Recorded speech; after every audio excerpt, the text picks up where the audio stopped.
Bonjour, bonjour. Ravie de vous retrouver, toujours avec l'album Frozen Roses de Ciao Bella. On continue notre album en attaquant le quatrième bloc avec la page numéro 7 et la page numéro 8. Alors aujourd'hui, on va voir la page numéro 7. C'est pareil, la structure est toujours aussi simple, il n'y a pas grand-chose au niveau structure. On joue beaucoup sur la décoration et sur la coupe du papier. Donc, je vous ai tout préparé. Je vais vous montrer tout ça. Alors, dans un premier temps, je vous montre la décoration de ma page numéro 6. Je m'y perds, hein. Oui, si, c'est bien ça. Donc, celle-ci, j'ai donc rehaussé avec les paillettes. D'ailleurs, il y a presque pénurie, il y en a presque plus de mon stickal, il est presque vide, j'aurais tout utilisé. Toujours ma petite décoration que je mets sur la première page, hein. Ça c'est, j'avais dit que ça serait mon fil conducteur tout le long. Voilà, ici il y a donc un petit mot encadré et maté avec le papier rouge, toujours pour cacher les imperfections du papier. Là, vous voyez, les deux oiseaux, on les voit bien, la petite cloche, elle est entière. Bon, ben là, il y avait le chandelier qui était coupé, donc ben voilà, je cache avec un petit tampon.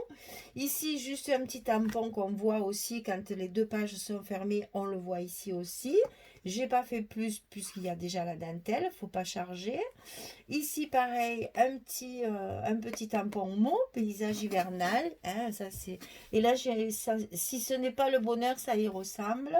Et ici, sur ma cascade, j'ai donc simplement ajouté, puisque tout ça, vous l'avez déjà vu, j'ai simplement ajouté donc l'emplacement photo ici. Alors, je me suis amusée, en fait, à découper des petites cartes étiquettes qu'on a dans les collections A4. J'ai découpé, en fait, les sujets. Donc ici, le petit arbre avec le pont, là il y a l'oiseau avec les fleurs, il y a deux cartes avec les fleurs, et ici un petit oiseau aussi avec les stalactites sur la fenêtre, là, sur la branche.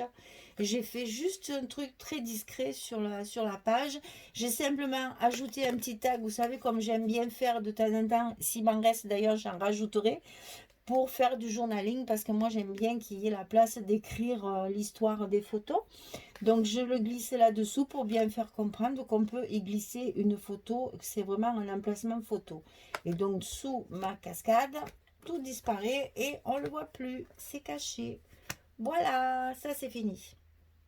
Allez, ça on le met de côté et on va voir la page numéro 7. Alors la page numéro 7, il y a un découpage un petit peu en triangle, donc c'est pas facile, enfin c'est pas facile, si c'est très simple, je sais pas pourquoi je dis ça, mais disons que chaque fois on se complique un peu la vie alors qu'on pourrait faire, non je le ferai avec vous ça, qu'on peut faire quelque chose de plus simple, mais moi j'aime bien un petit peu compliqué de temps en temps, ça donne une page un petit peu un petit peu plus original, on va dire. Voilà. Alors déjà, on va commencer par ces deux triangles.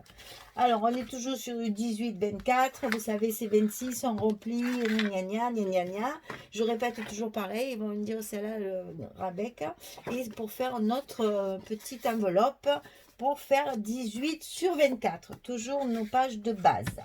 Donc ça, c'est le quatrième bloc et c'est la page numéro 7. Alors, sur cette page, on va y mettre deux triangles. Deux triangles comme ceci. Un de chaque côté. Et c'est le droit qui vient sur le gauche. Comme ça. Ça va nous faire une pochette pour glisser un livret. Hein? Alors, pour tracer ces triangles. Ici, il y a 15 cm. Ici, il y a 19 cm. Et 19, c'est ici. Sans la languette. Comptez pas la languette. 19, c'est ici. Donc, hors tout, j'aurais pu vous faire ça d'ailleurs. Ça aurait été peut-être plus facile. Ça fait 21,5. Je n'ai pas coupé justement pour vous montrer. Alors, vous allez tracer ici 15 cm. On fait un petit point. Ici, on trace 21,5. On fait un petit point. Hein, ça correspond à la pointe là. Et vous rejoignez les deux points en diagonale. Ça vous fait un triangle. 15. Là, c'est 21,5. On coupe ici. Il doit vous rester 19. quand vous aurez plié votre languette de 2 cm, hein, sur le côté 15, on plie 2 cm. Ici, à la pointe ici, va vous rester de là à là 19. Et cette pointe-là, bien entendu, on la coupe. Sinon, c'est pas joli. Voilà, et on obtient un triangle de 15 sur 19. Et on le fait 2 fois. Alors, pour l'instant, pas de souci. Vous pouvez faire les deux mêmes. Il n'y a pas de souci. Par contre, pour le choix des papiers, attention. Ça sera un peu plus difficile parce qu'il y a un recto verso. Donc là, pareil, 15 sur 21 et demi. On trace la diagonale. On plie à 2 cm. Et on coupe l'excédent de la languette. Voilà, pour obtenir notre triangle comme celui-ci. Et c'est donc le droit qui viendra sur le gauche. Ça, bien entendu, on va le glisser dans l'enveloppe. On ne se casse pas la tête. C'est en bas, complètement sur le bas de l'enveloppe. Hop, comme ceci. Voilà. Alors, quand on a fait ça, attention, il faut coller que la languette. Hein. Il faut que ça s'ouvre. Je ne veux pas que ça reste statique. Ça va s'ouvrir. Parce qu'ici, il va y avoir un papier avec une déco pour y glisser des photos. Donc ici, il ne faut pas le coller. Il faut que ça s'ouvre. Il y a juste les languettes à coller dans l'enveloppe. Pour glisser à l'intérieur de cette pochette, on va faire un petit livret. Alors, on va couper une fois 11 par 16 et 13 par 16. Et du côté 13, on plie à 2 cm, on biaise et on va coller notre 11 par 16 par-dessus comme ceci. Et ça va nous faire le petit livret. On va le faire de suite. Comme ça, je vais vous expliquer après comment j'ai décoré ce petit livret. Donc, on les met bien ensemble. Et on replie la petite languette. Et quand on a collé, toujours, on fait pénétrer la colle. Et en même temps, on appuie bien sur le pli. Comme ça, ça adhère bien. Et ça tient bien. Et voilà notre petit livret. Le côté 11-16, le côté 13-16 avec la languette collée. Voilà. Et donc là-dessus, on va utiliser 2 cartes de la collection A4. Donc celle que vous voulez. Moi, j'ai choisi celle-ci, mais bon. On va les mater avec du gris. Et on va les coller ici sur le livret et derrière le livret, comme ceci. Et à l'intérieur du livret, on va découper 2 feuilles, 2 cartes de basil, 15-6, c'est là, 15-6 sur 10-6, 2 fois. Et ça, c'est pour mettre à l'intérieur, pour mettre les photos. Ça, c'est le petit livret. Alors, ensuite, il faudra faire attention à la découpe de vos papiers sur les triangles. C'est-à-dire qu'il y a un côté qui sera dans ce sens, parce que comme nos côtés ne sont pas égaux, il faut penser que ici, le triangle, il est à l'envers par rapport à l'autre. Si vous coupez 2 fois comme ça, vous allez vous retrouver avec, comme moi, avec une image coupée. Donc, pour pas que ça vous arrive, il faut bien penser que c'est de l'autre côté qu'il faut le mettre, le papier. Hein, pour que ce soit bien symétrique. Et de ce côté, j'ai d'un côté les roses et de l'autre côté, le même que ça. Voilà, comme ça, de chaque côté, on aura le même papier. Et au milieu, j'ai choisi celui-ci qui va nous permettre de glisser notre petit livret à l'intérieur. Donc déjà, ça va faire une décoration. Et comme le livret, ça va être quelque chose d'assez lourd, je vais rajouter des ronds et je vous expliquerai comment je vais les placer. Voilà, je vais placer mes 2 ronds comme ceci. Mais ça, je reviendrai pour vous faire voir comment on les positionne. Et ici, sous ce livret, quand on va le sortir, on va se retrouver avec une grande page.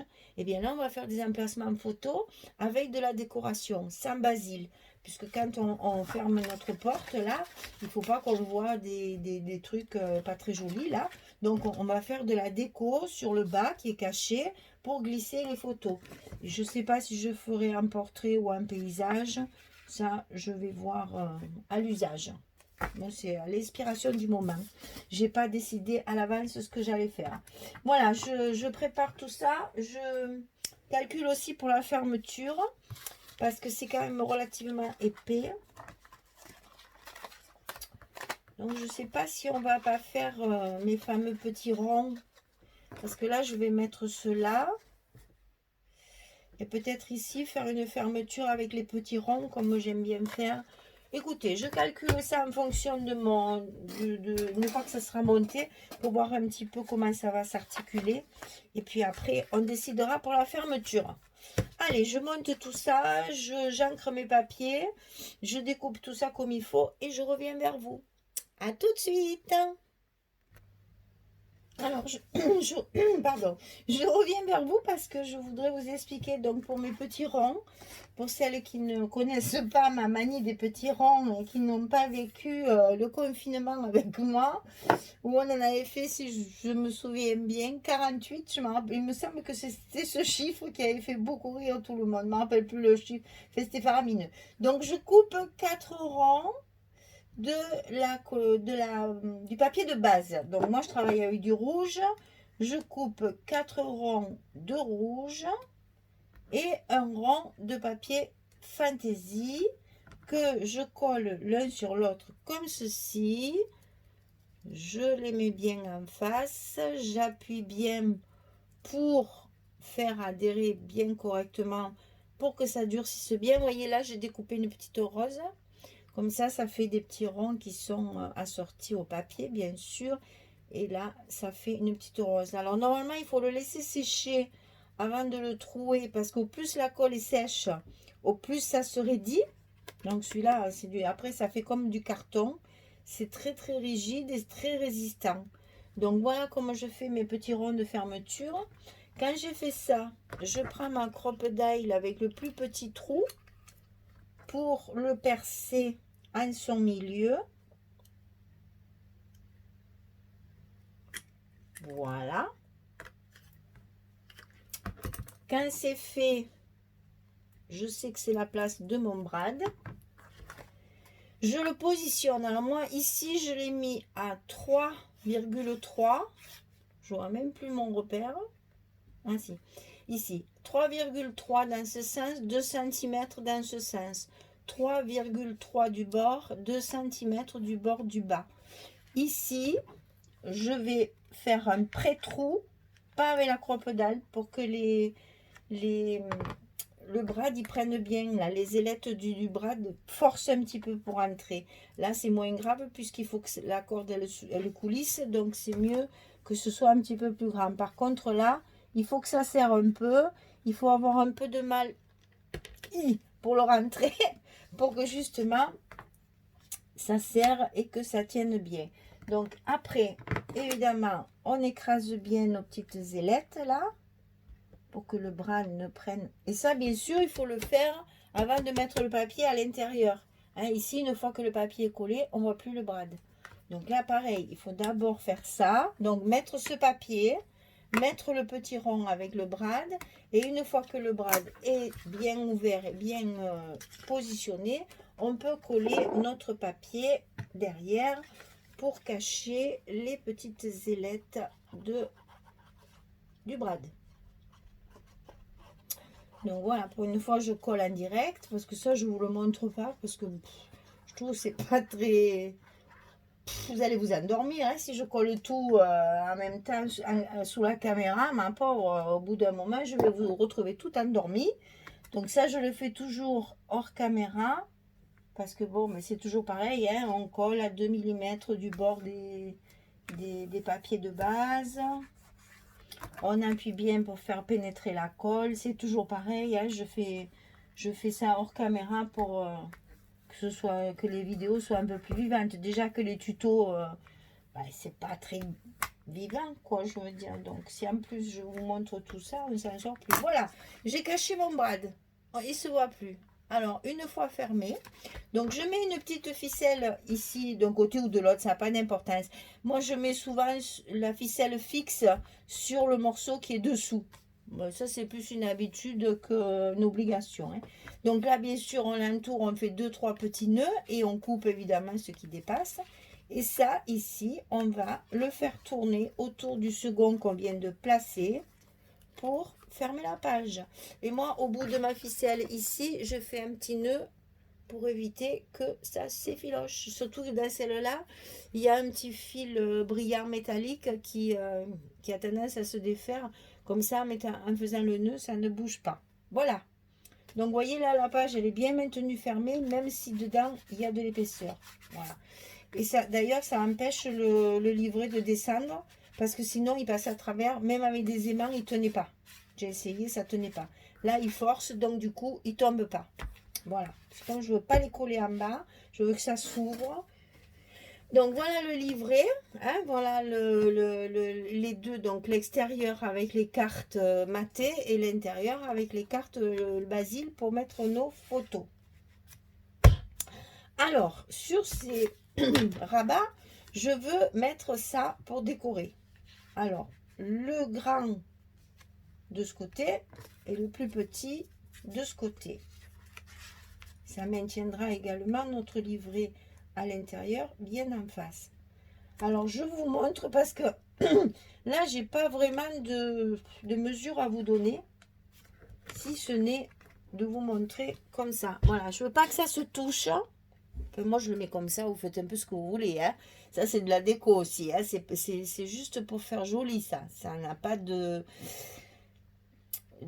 fonction bien précise, si ce n'est que ça va tenir notre livret, ça va le maintenir encore un peu plus, mais c'est pas une obligation. Alors, moi j'ai choisi ces deux images-là, parce que ce sont les mêmes. J'ai voulu assortir avec les roses et le petit oiseau, donc c'est les horloges. Et évidemment, c'est maté, bien entendu. Et de l'autre côté, j'ai choisi un côté l'oiseau sur sa branche, et l'autre côté, ce petit kiosque avec ce banc tout enneigé et la branche avec le petit oiseau. Voilà. Donc, j'ai choisi ces deux images-là. Et quand je vais les coller, donc je vais vous montrer parce que faut faire attention que tout soit à l'endroit quand même. Hein. Donc, ici, je vais prendre mes repères pour pas qu'ils se touchent. Non, c'est pas celui-là, c'est celui-là. Voilà. Je vais prendre mes repères, c'est-à-dire je vais les positionner là où je veux qu'ils soient. Je vais prendre un petit crayon. Je vais dessiner un petit coin comme ça pour me rappeler où est-ce qu'ils sont. Évidemment, il faudra l'effacer après. Hein. Et quand je vais coller celui-là en premier, comme ceci. Et après, quand je tournerai, que j'aurai mon rond collé comme ça, je n'aurai plus qu'à positionner celui-ci dans le bon sens. Voilà, comme ceci. Que ce soit bien droit aussi par rapport à cette page-là. D'accord? Je fais ça et je reviens pour vous montrer ce que ça donne au final. Allez, à tout de suite. Voilà, j'ai terminé de coller mes petits ronds. Donc voilà de ce côté ce que ça donne. Là, je pense que je vais peut-être faire une petite pochette pour mettre un tag justement pour le journaling. Je pense que je ferai ça de ce côté. Là, je vais faire une petite déco pour y glisser la photo à l'intérieur, hein, pour faire un espace photo supplémentaire. Et donc ici, quand je ferme comme ceci, les ronds ne se chevauchent pas. Ça me garnit ma page de derrière et en même temps, ça va me tenir mon livret. Et je pense que même quand il y aura la petite décoration à l'intérieur, ça tiendra également le livret. Donc le livret, on le glisse comme ceci derrière et il ne bouge plus. Voilà ce que ça donne. Donc là, petite déco ici, tampon ou peut-être un petit liseré pour donner un peu de couleur. Enfin, là, je vais réfléchir à ma déco après. Et puis, peut-être un petit mot ici aussi, un petit tampon ici. Là, je laisse comme ça. Je ne mets pas de dentelle parce que les ronds sont très chargés. Ce sont des horloges, mais il y a des fleurs tout autour. Donc, peut-être là, alors, la petite dentelle, alors, peut-être, ouais. Ça, il faut le positionner pour le voir, vous voyez. C'est comme ça qu'on fait, en fait. J'ai pas d'idée précise au départ. Et peut-être que comme ça... Ouais, peut-être comme ça serait joli. Voilà, ben, je vais voir si je fais ça ou si je mets un morceau de papier différent qui pourrait faire, je mets n'importe quoi pour vous montrer, hein. Mais voilà, on pourrait peut-être faire ça pour faire une décoration aussi. Après ça, vous voyez, il y a plusieurs idées. On peut aussi également, puisque je n'aurai pas la place de faire mes petits décors là comme je fais d'habitude, ben, peut-être que mon petit décor avec ma peigne de peigne et mes petites fleurs, peut-être là dans le coin, je vais voir. Il me reste ça aussi. Je vous fasse pas bouger. Non, c'est pas ça, c'est pas ça, c'est pas ça, c'est pas ça. Elle est où la page? Il me reste toute une frise. Attendez, parce que c'est sous la caméra, hein. Bougez pas, hein. Voilà. Il me reste ça aussi. Peut-être que je pourrais faire une petite superposition. Là, je vais voir si ça fait pas trop chargé. Bon, mais ça, vous voyez, ça, c'est des choses que je calcule après hors caméra pour pas que ce soit trop long quand même. Parce que on ne peut pas montrer la déco comme ça de but en blanc. Il faut que je la calcule avant parce que je mets très longtemps. Quelquefois, ça me plaît pas, je laisse. Je m'en vais, je fais autre chose et je reviens après. Et je retrouve l'inspiration à un autre moment. Et comme ça, souvent, ça change plusieurs fois. Donc, je ne peux pas le filmer. Vous verrez que le résultat. Voilà, pour la page numéro 7, elle est terminée. Comme ça, vous voyez ce que ça donne. Et à vous de voir si vous faites pareil ou si vous mettez votre petite patte personnelle. Disons que la structure, elle est faite pour que vous puissiez tous, toutes et toutes, et tous et toutes, je vais le dire. Je ne sais pas s'il y a des hommes. Ça serait bien que je sache un peu s'il y a des messieurs. Je n'ai de commentaires que de dames. Alors, il n'y a peut-être pas de messieurs qui suivent mes vidéos. Je ne sais rien en fait. Hein. Donc, s'il y a un monsieur ou plusieurs messieurs, faites-vous connaître, comme ça au moins on saura s'il faut que je dise à tous et à toutes, ou si je continue à dire à toutes, que ça suffit. Alors écoutez, en attendant, ben, je vous souhaite une bonne fin de journée, et puis je vous dis à bientôt pour la 8e page. Allez, passez une bonne soirée, au revoir.